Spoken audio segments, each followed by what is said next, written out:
Moïse fait exactement ce que Dieu lui demande et ne va pas au-delà. Il vient et revient constamment à Dieu pour tout lui soumettre. Lorsque les premiers résultats de sa mission entraînent des réactions opposées à celles qu'il attend et que le combat de la foi devient trop intense, trop accablant, il s'écrie « Seigneur, pourquoi m'as-tu envoyé? Depuis que je suis allé vers Pharaon pour parler en ton nom, il fait du mal à ce peuple. Et tu n'as point du tout délivré ton peuple. » Exode 5, 22-23. Quelle épreuve! Et s'il n'y avait pas eu à l'origine la rencontre avec Dieu, si Dieu n'avait pas employé Moïse de façon si claire, si précise, si Moïse n'avait pas connu au-delà de toute incertitude possible la volonté de Dieu, le cœur aurait bien pu lui manquer dans cette lutte. Mais l'instrument que Dieu a choisi va de foi en foi, car c'est dans l'épreuve que la foi peut croître, se développer, atteindre la maturité. Alors, l'enfant de Dieu croit, malgré toutes les circonstances adverses, et il s'écrie devant les obstacles, si infranchissables qu'ils paraissent. Ce que Dieu a dit sera. Dieu transmet alors à son fidèle serviteur un message plus précis pour son peuple opprimé. Message où, à 7 reprises, il affirme sa volonté de délivrance et de bénédiction. Je vous affranchirai, je vous délivrerai, je vous sauverai, je vous prendrai pour mon peuple. C'est moi qui vous affranchis. Je vous ferai entrer dans le pays, je vous le donnerai. La volonté de celui qui est l'alpha et l'oméga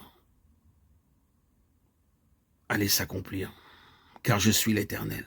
Exode 6, 6, 8. Aux patriarches, Abraham, Isaac, Jacob, Dieu s'était révélé comme El Shaddai, celui qui bénit, le puissant. Maintenant, il se révèle à Israël comme Jéhovah, Yahvé, Yahweh, le Dieu juste, celui qui juge le péché, parce qu'il est le juste et le saint Adonai. Moïse retourna donc vers le peuple avec la grande charte de la délivrance promise. Toutefois, Israël était dans une si grande angoisse qu'il ne fit pas attention à ce message. Que faire maintenant? Comment fortifier ceux qui s'abandonnaient au désespoir? Comment soutenir ceux qui se laissaient aller? Dieu n'avait-il pas trop fait attendre le moment de la délivrance? Le cœur de Moïse est déchiré par l'épreuve.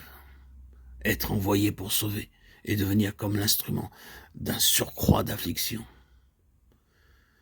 Quelle foi puissante il fallut pour traverser victorieusement cette période douloureuse. Une foi comme celle du Seigneur Jésus restant encore 2 jours éloigné, alors qu'il savait que Lazare était gravement malade. Il y a bien quelque chose de la communion de ces souffrances pour l'ouvrier qui doit attendre l'heure de Dieu et rester dans le silence. Témoin insensible et impuissant en apparence de l'agonie d'âme de ceux qui traversent la fournaise. Leur avoir apporté le message de délivrance et à cause de cela, les voir plonger dans la douleur, cependant devoir attendre.